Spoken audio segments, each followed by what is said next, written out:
Hello दोस्तों, यदि किसी व्यक्ति को सांस फूल रही है और छाती में दर्द हो रहा है तो कैसे पता करेंगे कि उसको हार्ट अटैक हुआ है या पल्मोनरी एम्बोलिज्म। दोनों ही खतरनाक बीमारियां हैं।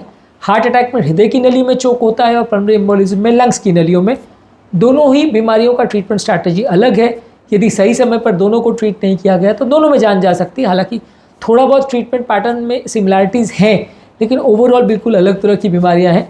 तो क्लिनिकली घर बैठे हम कैसे डिफ्रेंशिएट कर सकें कि एम्बोलिज्म है या हार्ट अटैक, क्यों ये इंपॉर्टेंट है और क्या इस स्ट्रैटेजी की फैलेसीज़ है, ये सारी चीज़ों को आज डिस्कस करेंगे ताकि एक बेसिक अंडरस्टैंडिंग डेवलप हो पाए कि एम्बोलिज्म में और हार्ट अटैक में क्लिनिकली क्या फ़र्क है। टॉपिक पर जाने से पहले जो लोग हमारे चैनल पर नए हैं उन्हें रिक्वेस्ट करूँगा कि चैनल को सब्सक्राइब करें, वीडियोज़ को लाइक करें, शेयर करें, फॉलो करें, कमेंट करें, पूरा देखें और हमारा मनोबल बढ़ाते रहें। सबसे पहले छाती में दर्द की कैरेक्टरिस्टिक पे बात करेंगे। ज़्यादातर हार्ट अटैक के केस में तेज़ छाती में दर्द होता है, एम्बोलिज्म में दर्द कम होता है। हार्ट अटैक का पेन बाएं हाथ की तरफ जाता है, बाएं हाथ में झुनझुनी पैरास्थीसिस वगैरह होते हैं, जबड़े की तरफ दर्द जाता है। छाती में भारीपन या कोई प्रेशर दिया हुआ ऐसा लगता है। ज़्यादातर इस तरह के अगर फीचर्स मिल रहे हैं तो वो हार्ट अटैक को सजेस्ट करेगा। पसीना वगैरह बहुत आता है। एम्बोलिज्म के पेशेंट में कंपेरेटिवली दर्द उतना ज़्यादा नहीं होता है। ज़्यादातर सांस लेने पर दर्द बिगड़ सकता है, ऐसा हो सकता है जिसे प्लूराइटिक पेन बोलते हैं। ज़्यादातर ये जो दर्द है वो उतना सीवियर नहीं होता। हार्ट अटैक वाले पेशेंट में कंपैरेटिवली ज़्यादा सीवियर दर्द देखा जा सकता है। बाएं हाथ की तरफ आता हुआ दर्द देखा जा सकता है। पसीना झुनझुनी घबराहट वगैरह हो, ऐसा हो सकता है, जो कि एम्बोलिज्म के पेशेंट में यूजली नहीं होता है। यदि इस तरह का दर्द का पैटर्न है जो कि हार्ट अटैक को मिमिक कर रहा है तो आप सोच सकते हैं व्यक्ति को हार्ट अटैक है।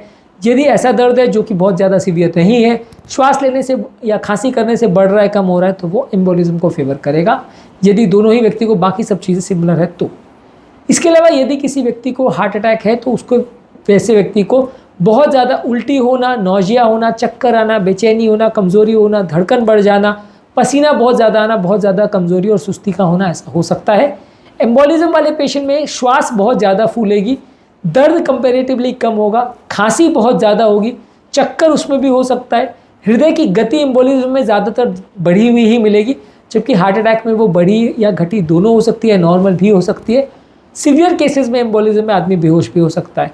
तो एम्बोलिज्म वाले केस में थोड़ा क्लिनिकल फीचर्स में फ़र्क है, यानी कि अगर बहुत ज़्यादा घबराहट, पसीना हो रहा है, बहुत ज़्यादा बेचैनी हो रही है, नौजिया वॉमिटिंग वगैरह हो रहा है तो हार्ट अटैक को ज़्यादा फेवर करेगा। हृदय गति अगर बढ़ी है और व्यक्ति को सिर्फ सांस ज़्यादा फूल रही है और कभी कभार अगर चक्कर वगैरह आते हैं तो वो एम्बोलिज्म को ज़्यादा फेवर करेगा। रहा सवाल रिस्क फैक्टर्स का। हार्ट अटैक वाले पेशेंट में किसी को BP, sugar, cholesterol, heart attack की हिस्ट्री है, स्मोकिंग करता है, पहले का एंजियोग्राफिक डिकॉम्बिनेटेड ब्लॉकेज है, कोलेस्ट्रॉल ज़्यादा है, फैमिली हिस्ट्री में हार्ट अटैक की हिस्ट्री है, वजन ज़्यादा है, तो ये पेशेंट को हार्ट अटैक के चांसेस ज़्यादा हैं। जबकि एम्बोलिज्म वाले पेशेंट को पाँव की नली में क्लॉट यानी डीप वीनस थ्रोम्बोसिस होने का चांस ज़्यादा है। रिसेंट कोई सर्जरी या ट्रॉमा की हिस्ट्री मिले, इसका चांस ज़्यादा है।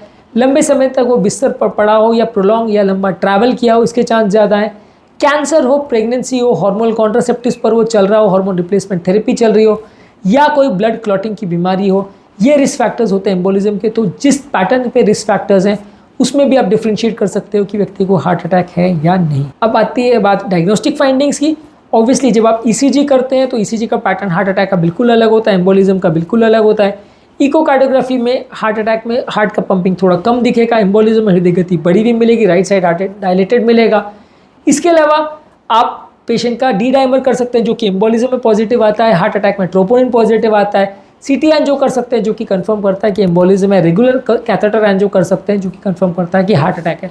तो ये सारे टेस्ट तो डेफिनेटली हमारी मदद करते ही हैं, लेकिन ऑब्वियसली कब कौन सा टेस्ट लगाना है और कब कौन से टेस्ट का बेस्ट उपयोग किया जा सकता है ये एटलीस्ट आइडिया होना चाहिए। इसके अलावा रिस्पॉन्स टू ट्रीटमेंट थेरेपी में दोनों में काफ़ी हद तक सिमिलैरिटीज़ है। दोनों में खून पतला करने की दवा दी जाती है, लेकिन ये दवाओं का नेचर अलग होता है। दोनों में जो थ्रोम्बोलिटिक थेरेपी दी जाती है हार्ट अटैक और एम्बोलिज्म में वो सेम होता है, लेकिन उसके बाद जो खून पतला करने की दवा दी जाती है वो हार्ट अटैक में एंटी प्लेटलेट दिया जाता है, यानी एस्पिरिन, क्लोपिडोग्रेल, प्रासोग्लेट, टिकाग्रॉल ये दिया जाता है। और एम्बोलिज्म वाले पेशेंट में एंटी कोएगुलेंट दिया जाता है, यानी वारफरिन, एसिट्रॉम, अपिक्साबैन, रिवारोक्साबैन, डॉक्साबैन, ये सारी जो दवाइयाँ हैं, डाबिगैट्रॉन वगैरह, ये सारी दवाइयाँ जो एंटी कोएगुलेंट होती है वो एम्बोलिज्म के पेशेंट को दी जाती है। हार्ट अटैक वाले को एंटी प्लेटलेट दी जाती है। कभी कभार शॉर्ट ड्यूरेशन एंटी कोएगुलेंट दिया जा सकता है, पर ज़्यादातर दोनों को दवाइयाँ जो दी जाती है वो अलग है। हार्ट अटैक के पेशेंट में एंजियोप्लास्टी और ये सारी फैसिलिटीज़ अवेलेबल है। एम्बोलिज्म वाले पेशेंट में ये इतनी ईजी अवेलेबल नहीं है कि हम लंग्स में स्टेंट जाके कर दें, वैसा अवेलेबल नहीं है। तो दोनों के ट्रीटमेंट स्ट्रैटेजी में भी सिग्निफिकेंट डिफरेंस है। क्लिनिकली दोनों को डिफ्रेंशिएट करना इतना आसान नहीं है, दोनों में ही सांस फूलेगी, दर्द होगा, इस तरह के फीचर्स होंगे। पर यदि किसी व्यक्ति को बहुत ज़्यादा दर्द हो रहा है, थोड़ी सांस फूल रही है, तो वो हार्ट अटैक को फेवर करेगा। बहुत ज़्यादा सांस फूल रही है, थोड़ा दर्द हो रहा है, तो वो एम्बोलिज्म को फेवर करेगा। ये एक बेसिक अंडरस्टैंडिंग है। और साथ में रिस्क फैक्टर्स पर ज़्यादा जोर देना पड़ता है, जिसको जिस चीज़ के रिस्क फैक्टर हो उसको वो बीमारी होने का आशंका ज़्यादा है। उम्मीद करूँगा कि आज के टॉपिक में आपको कुछ बेसिक आइडिया मिला होगा कि हार्ट अटैक और एम्बोलिज्म की बीमारियों में हम कैसे डिफ्रेंशिएट कर सकते हैं, क्लिनिकली कैसे उनको हम आइडेंटिफाई कर सकते हैं। यदि आप एम्बोलिज्म के बारे में जानना चाहते हैं या हार्ट अटैक के बारे में जानना चाहते हैं, इनके ट्रीटमेंट पैटर्न पर जानना चाहते हैं या डायग्नोस्टिक टेस्ट पर जानना चाहते हैं, तो दोनों पर ही हमारे पास डिटेल प्लेलिस्ट अवेलेबल है। सारे टॉपिक्स आपको मिल जाएंगे, जांचों से लेके इलाज से लेके सब कुछ आपको मिल जाएगा हमारे चैनल पर, ज़रूर चेकआउट करें। उम्मीद करूँगा कि आज के टॉपिक में कुछ नई बातें जानने को मिली होगी। जो लोग हमारे चैनल पर नए हैं उन्हें रिक्वेस्ट करूँगा कि चैनल को सब्सक्राइब करें, वीडियोज़ को लाइक करें, शेयर करें, फॉलो करें, कमेंट करें, पूरा देखिए और हमारा मनोबल बढ़ाते रहें। Thank you.